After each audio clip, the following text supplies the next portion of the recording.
আজ শেয়ার করব পুষ্টিগুণে সম্পূর্ণ সজনে পাতার রেসিপি। মুসুরির ডাল দিয়ে সজনে পাতা আজ আমি যেইভাবে তৈরি করব, একদিনের জন্য হলেও ট্রাই করবেন।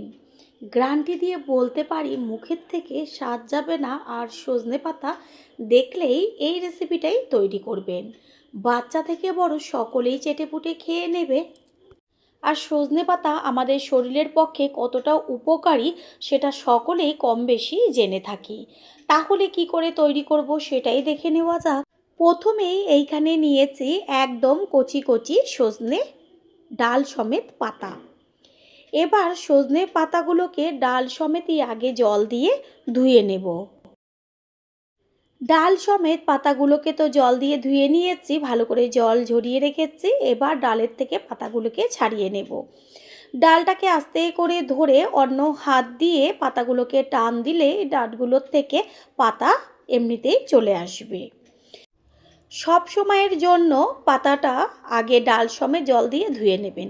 এতে কি হয়, যদি এই ছাড়িয়ে নেওয়ার পরে জল দিয়ে ধুতে যাই তাহলে যেই পাত্রে ধোবেন বা হাতে আটকে যায় আর ছাড়াতে ভীষণ অসুবিধা হয়। সেই কারণে ডাল সমেত পাতাগুলো ধুয়ে নিলে খুব তাড়াতাড়ি পাতাগুলো ভালোভাবে ধোয়া হয়ে যাবে।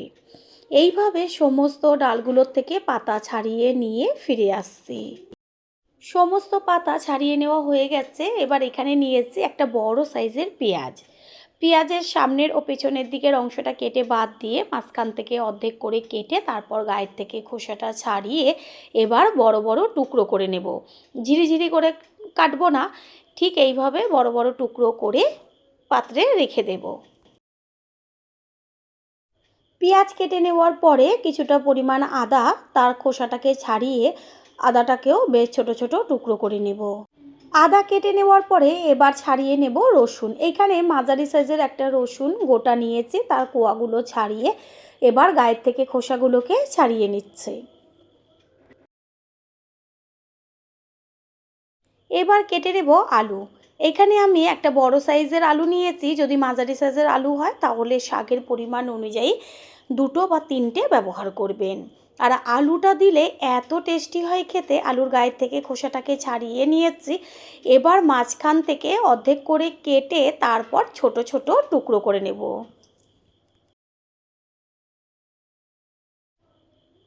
এইখানে পাতাগুলো তো আগেই জল দিয়ে ধোয়া আছে, সুন্দরভাবে ছাড়িয়ে নিয়ে একটা পাত্রে রেখেছি। এবার একটা মিক্সিং জার নিয়ে তারপর এর মধ্যে দিয়ে দেব ওই যে চৌকো চৌকো করে মোটা করে কেটে রেখেছিলাম পেঁয়াজ, সেই সম্পূর্ণ পেঁয়াজ, আদার টুকরোগুলো, আর দেব রসুন, দেব ঝালের জন্য দুটো শুকনো লঙ্কা। ঝালটা যে যেমন খাবেন সেই অনুযায়ী দেবেন। এবার জল দিয়ে পেস্ট করে নেব।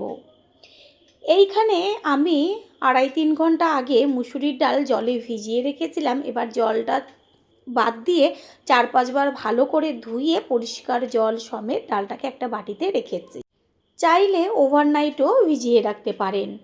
এবার মশলা তো করে নেওয়া হয়ে গেছে। আদা, রসুন আর যে শুকনো লঙ্কা, পেঁয়াজ যে পেস্টটা করেছি এটা একটা পাত্রে ঢেলে নেব।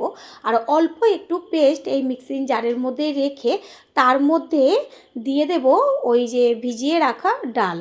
কোনো রকম জল দেব না। আর ওই যে পেঁয়াজ, আদা, রসুন আর লঙ্কা সেটা সমেত ডালটা পেস্ট করব, এত সুন্দর টেস্ট হবে। ডালটা তো পেস্ট করে নিয়েছি। এবার একটা বাটির মধ্যে ঢেলে তার মধ্যে দিয়ে দিচ্ছি লবণ আর হলুদ। এটা সাইডে রেখে দেব। গ্যাসের ওভেনে কড়াই বসিয়ে তাতে দিয়ে দিচ্ছি জল। এইখানে বড় যে কাপ তার 1 কাপ পরিমাণ জল দিয়েছি। জলের পরিমাণটা একটু বেশিই দেবেন। আর জলের মধ্যে দিয়ে দিচ্ছি সজনে পাতা। কোনো রকম কাটাকাটির দরকার নেই, গোটা পাতাই দিয়ে দেবেন।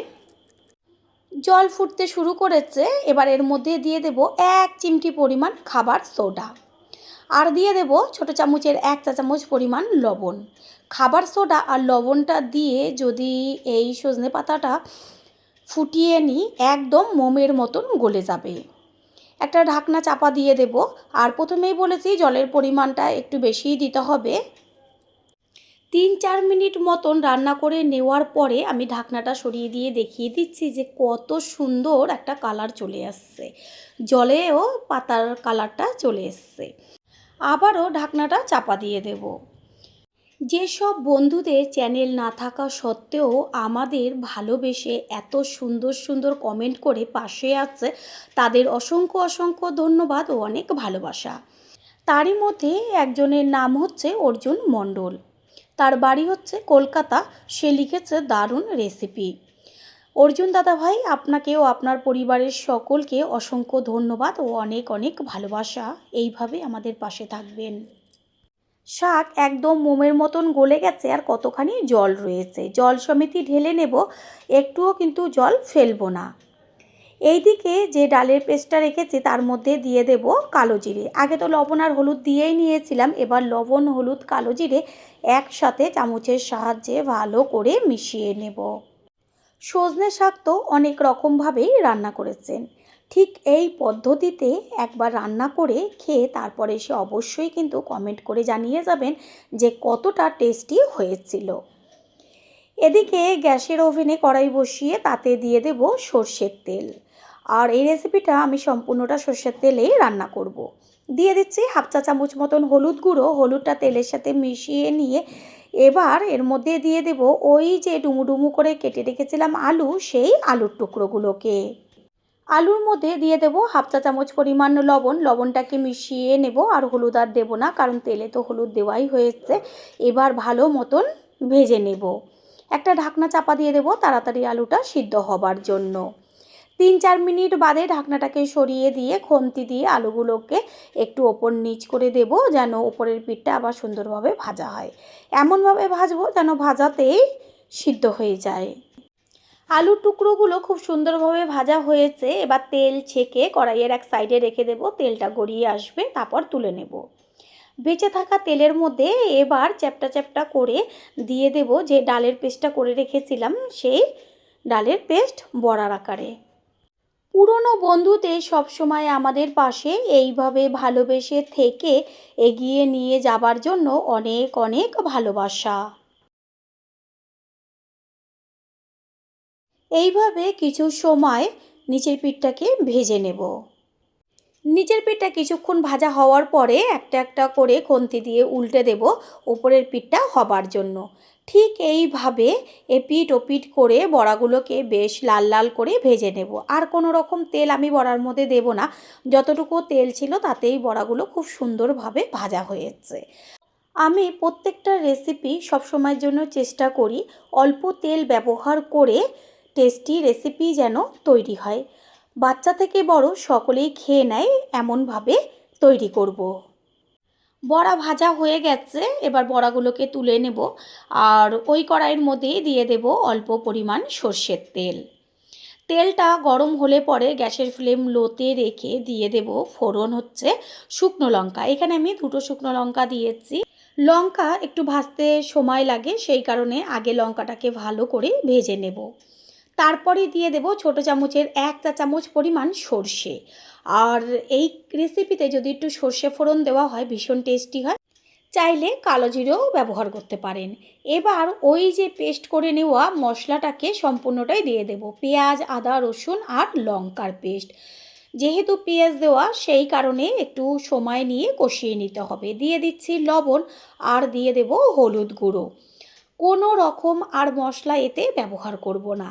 গ্যাসের ফ্লেম লো টু মিডিয়াম করে ভালোভাবে কষিয়ে নেব যতক্ষণ পর্যন্ত কাঁচা গন্ধটা না যায়। মশলার মধ্যে থাকা সমস্ত জলটা টেনে গেছে, আর খুব সুন্দরভাবে একটা মিষ্টি ভাজা গন্ধ বেরোচ্ছে। ঠিক এইভাবেই মশলাটাকে কষিয়ে নিতে হবে। তারপরেই এর মধ্যে দিয়ে দেব ওই যে ভেজে রেখেছিলাম আলুগুলো, সেই আলু দিয়ে মশলার সাথে মিশিয়ে নিয়ে আরও 2 থেকে 3 মিনিট মতন একটু ভাজা ভাজা করে নেব। 2-3 মিনিট বাদে এর মধ্যে দিয়ে দেব যে সজনের শাকটা আমি জল দিয়ে সিদ্ধ করে রেখেছিলাম, সেই জল সমেত সম্পূর্ণ শাকটা দেওয়ার সাথে সাথে ভালো করে মিশিয়ে নেব। এর মধ্যে ওই বাটিটা ধুয়েই আরেকটু জল আমি ব্যবহার করব। এটা বেশ একটু গামাখা গামাখা হবে, ঠিক সেই পর্যায়ে নামাতে হবে। যেহেতু বড়া ও আলু দুটোই ঝোল টেনে নেয়, সেই কারণে জলটা তো বেশি দিতেই হবে। ভালো করে মিশিয়ে নিয়ে গ্যাসের ফ্লেম হাই করে 1.5 থেকে 2 মিনিট মতন ফুটিয়ে নেব। যখন টকবক হয়ে ফুটতে শুরু করবে একটা ঢাকনা চাপা দিয়ে দেব। বেশিক্ষণ হতে লাগবে না, কারণ আলু তো ভাজাতেই সিদ্ধ হয়ে গেছে। প্রথমবার যারা আমাদের চ্যানেল ভিজিট করছেন তাদের আন্তরিক শুভেচ্ছা ও অনেক অনেক ভালোবাসা। আমাদের রেসিপিগুলো যদি ভালো লেগে থাকে সাবস্ক্রাইব করে দেওয়ার অনুরোধ রইল ও পাশে থাকা বেল আইকনে ক্লিক করলে পরবর্তী ভিডিওগুলো সবার আগে আপনাদের কাছে পৌঁছে যাবে। কিছুক্ষণ বাদে ঢাকনাটাকে সরিয়ে দিয়ে তারপর খুন্তি দিয়ে বেশ একটু নেড়েচেড়ে নেব। বন্ধুরা, আপনারা যে যেইখান থেকে ভিডিওটি দেখছেন অবশ্যই কমেন্টের মাধ্যমে জানাবেন। আপনাদের ধন্যবাদ জানাতে পারলে সত্যিই আমরা ভীষণ ভীষণ আনন্দিত হব। আপনাদের করা কমেন্টসগুলো পেয়ে আমরা এতটাই উৎসাহিত হই পরের ভিডিওগুলো তৈরি করার জন্য। প্রত্যেকটা আলুই কত সুন্দরভাবে সিদ্ধ হয়ে গেছে সেটা তো দেখাই যাচ্ছে। এই পর্যায়ে এর মধ্যে দিয়ে দেব ভেজে রাখা বড়াগুলো। 2-1টা বড়া একটু ভেঙে চুরে দেব। তাতে কি হবে, বেশ ভাঙাচুরাটা ঝোলের মধ্যে থাকবে আর যখন মুখে পড়বে এত খেতে দারুণ লাগবে। দুপুরবেলা গরম গরম ভাতের সাথে যদি এরকম একটা রেসিপি পাওয়া যায়, সাথে আর কিছুই লাগবে না। সমস্ত কিছুর ব্যালেন্সটা ঠিক রাখার জন্য দিয়ে দিয়েছি 1/2 চা চামচ পরিমাণ চিনি। চিনিটাকে মিশিয়ে নেব। এবার 3 থেকে 4 মিনিট মতন ফুটিয়ে নিলেই রান্না কমপ্লিট হয়ে যাবে। বড়া দেওয়ার পরে বেশিক্ষণ কিন্তু রান্না করে নেওয়ার কোনো রকম দরকার নেই, তাহলে সমস্ত ঝোলটাই বড়ায় টেনে যাবে। খুন্তি দিয়ে ঠিক এইভাবে কিছুটা পরিমাণ আলু আর বড়া বেশ ভেঙে চুরে দেব।